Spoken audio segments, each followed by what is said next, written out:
महाविद्या कमला 10 महाविद्याओं में 10वीं और अत्यंत सौम्य स्वरूप मानी जाती हैं। इन्हें देवी लक्ष्मी का तांत्रिक रूप भी कहा गया है। कमला देवी सौंदर्य, समृद्धि, वैभव, ऐश्वर्य और शुद्धता की प्रतीक कही जाती हैं।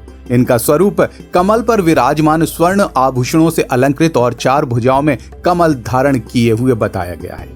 वे केवल भौतिक धन ही नहीं बल्कि आत्मिक समृद्धि, संतुलन और संतोष का भी आशीर्वाद प्रदान करती हैं। महाविद्या कमला ये सिखाती हैं कि भौतिक और आध्यात्मिक जीवन में सामंजस्य बनाए रखना ही सच्ची समृद्धि है। माघ गुप्त नवरात्रि साधना, तप और आत्मशुद्धि का विशेष पर्व है। गुप्त इसलिए क्योंकि इसमें की जाने वाली साधनाएं आंतरिक होती हैं, अहंकार, नकारात्मक प्रवृत्तियों और भय पर विजय पाने के लिए। माघ मास की शीतल और सात्विक ऊर्जा साधक को एकाग्रता, संयम और आत्मचिंतन की ओर प्रेरित करती है। इस पावन काल में महाविद्या कमला की उपासना करने से जीवन में स्थिरता, आर्थिक संतुलन और मानसिक शांति का संचार होता है।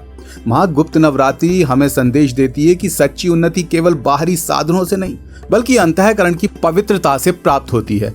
महाविद्या कमला की कृपा से साधक में कृतज्ञता, उदारता और धर्म के मार्ग पर चलने की शक्ति जागृत होती है। ये पर्व प्रेरित करता है कि हम अपने जीवन को सकारात्मक सोच, सेवा भाव और अनुशासन से भरें ताकि समृद्धि केवल हमारे घर में ही नहीं बल्कि हमारे विचारों और कर्मों में भी प्रकट हो सके।